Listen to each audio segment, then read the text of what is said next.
राष्ट्रहित, क्योंकि जब हम समाज सेवा पे है तो हमें राष्ट्रहित चयन करना पड़ेगा। जैसे आर्मी का जवान है और उसके लिए केवल राष्ट्र धर्म है, अगर कानून के प्रतिकूल उसका पिता भी खड़ा हो तो वो गोली मार देगा। वो पितृ धर्म, पत्नी, पुत्र, परिवार सबको स्वाहा करके केवल राष्ट्र धर्म के लिए वो जीता है। तो ऐसे ही अगर कोई बड़ा पद है और हमारी समाज व्यवस्था है तो फिर हमें राष्ट्र धर्म पर ध्यान देना चाहिए, लौकिक धर्म पर नहीं। क्योंकि लौकिक धर्म में आप किसी के पति भी हैं, आप किसी के भाई भी हैं, किसी के पुत्र भी हैं, बहुत से रिश्ते नाते हैं। अगर उनके निर्वाह की तरफ आप देखते हैं और राष्ट्र धर्म लघु पड़ता है तो फिर हानि हो जाएगी। राष्ट्र धर्म का निर्वाह करते हुए हमें अपने धर्म, जो धर्म राष्ट्र धर्म में बाधा ना पहुंचावे, उस धर्म को हम निर्वाह कर सकते हैं। जैसे पिता का धर्म है पुत्र को सुख पहुंचाना, और आप किसी ऐसे पद पर हैं और आपके कानून के विरुद्ध पुत्र अगर आचरण करता है तो आपको पुत्र धर्म का त्याग करके राष्ट्र धर्म के कानून के अनुसार उसे दंड देना अधिकार बनता है। ये नहीं छोड़ देंगे कि हमारा पुत्र है, पुत्र हो या शत्रु हो, अगर वो हमारे कानून के खिलाफ पाया जाएगा तो एक समान दंड उसको दिया जाएगा। उसे राष्ट्र धर्म कहते हैं, क्योंकि वो राष्ट्र धर्म पे चल रहा है, वो सांसारिक धर्म पे नहीं चल रहा है। इसलिए राष्ट्र धर्म की प्रधानता रखनी चाहिए। प्रोफेसर प्रज्ञेंदु, दिल्ली विश्वविद्यालय। राधे राधे। राधे राधे महाराज जी।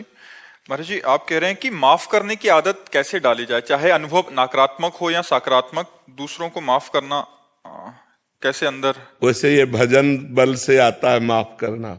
जब हृदय में बहुत आनंद होता है, कोई गाली देता है, अपनी मस्ती को बचाने के लिए किसी भी तरह का विक्षेप स्वीकार नहीं किया जाता, पर अंदर मस्ती होनी चाहिए।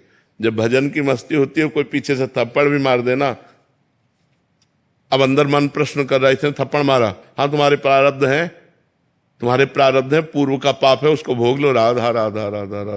वो उधर देखता भी नहीं है, तो गाली दे, अपमान कर। देखो, इस जगत की एक रीति है कि हम आपको लाखों प्रकार से सुख पहुंचावें, लेकिन जब आपका नंबर आएगा तो आप हमें दुख ही देंगे, सुख नहीं देंगे। ये रीति है। ये सैकड़ों लोगों का अनुभव, आप अनुभव करके देख लो जो हम बात कह रहे हैं, कि आप दूसरे को सैकड़ों प्रकार से सुख पहुंचाइए, लेकिन जब समय आएगा तो वो तुम्हें पीड़ा पहुंचा सकता है, सुख नहीं पहुंचाएगा। ये संसार का स्वरूप है। अगर आप गर्दन उतार के भी दे दोगे ना तो उसको भी बेचना चाहेगा कि यार बिक जाएगी क्या, ये संसार का स्वरूप ही है।